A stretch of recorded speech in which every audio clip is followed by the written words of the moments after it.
Lýðheilsuvísindi eru forvarnamiðuð fræðigrein og miða að því að efla heilsu, fyrirbyggja sjúkdóma og byggja heilsusamlegri samfélag.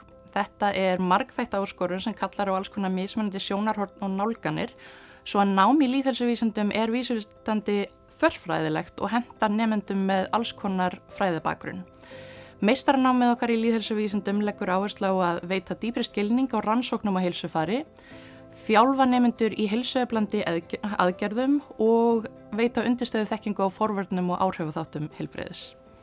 Lýðheilsa er ákveðin framtíð heilbrigðiskerfisins. Ég valdi þetta nám upphaflega til þess að opna enn fleiri dyr á atvinnumarkaði í rannsóknageiranum og vegna þess að mig langaði að vinna að samfélagslegum lausnum sem byggja á vísindum. Í náminu fengum við hagnýta þjálfun í rannsóknaraðferðum, þjálfun í beitingu þeirra og túlkun á niðurstöðum rannsókna. Það hefur verið gagnlegt að fá að vinna með raunverulegum gögnum og rannsóknum sem tengjast heilsueflingu og tengja námið við áskoranir í samfélaginu. Ég valdi nám í líftölfræði eftir að hafa lokið grunnnámi í verkfræði. Ég vildi nýta stærðfræðiþekkingu mína á sviði heilsu og hefur bakgrunninn minn nýst mér mjög vel þá ég sé ekki með bakgrunn í náttúru eða heilbrigðisvísindum. Námið gekk mjög vel undir leiðsögn frábæra kennara og fékk ég mikið svigrúm til að aðlaga námið að mínu áhugasviði. Mér fannst svo gaman í mastersnáminu að ég hélt áfram í doktorsnámi í líftölfræði. Þar vinn ég í og leiði alþjóðleg verkefni heilsu þeirra sem hafa greinst með COVID-19 og áhrif heimsfaraldarins á okkur öll. Ég er að vinna með mjög stór gagnasett og nýti alls konar aðferðir og fræði sem ég lærði með masternáminu. Ég er einnig að vinna með vísindamönnum frá 5 öðrum löndum sem er þvílíkt skemmtilegt og lærdómsríkt.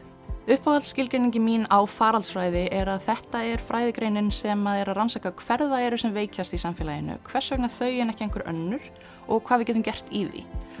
Og í kringum þetta er heilmikil aðferðafræði, sérhæfð aðferðafræði sem snýst það hvernig við hönnum rannsóknir, hvernig við söfnum gögnum og hvernig við greinum og túlkum þessi gögn.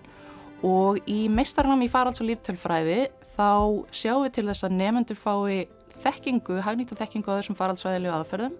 Við þjálfum ykkur í að beita þeim og þið fáið hæfni í að túlka niðurstöður á sviði lýðheilsu og heilbrigðisvísinda. Og þetta er færni sem nýtist á mjög mörgum vinnustöðum. Við erum með fyrrverandi nemendur sem vinna hjá heilbrigðisyfirvöldum, alþjóðastofnunum, í fræðasamfélaginu og í einkageiranum.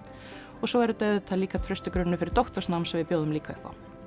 Námið í lýðheilsuvísindum við Háskóla Íslands var frábær undirbúningur fyrir þátttöku á vinnumarkaði og veitti mér dýpri skilning á því hvernig umhverfi, félagslegi þættir og stefnumótun hafa áhrif á heilsu og velferð. Ég lærði að vinna með gögn til þess að greina áskoranir og finna lausnir sem byggja á raunverulegum þörfum samfélagsins.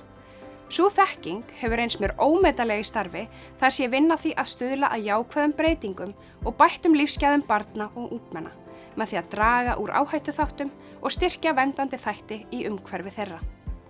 Líftölfræði, á ensku Biostatistics, er þverfræðilegt nám og tengir saman stærðfræði, tölfræði og faraldsfræði og lýðheilsu.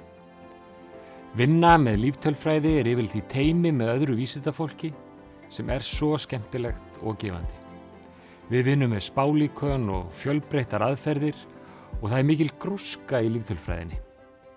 Líftölfræði er alþjóðleg og líftölfræðingar eiga auðvelt með að tala saman á máli stærðfræðinnar og faraldsfræðinnar. Þess vegna getur nám í líftölfræði opnað dyr að alls konar starfsmöguleikum.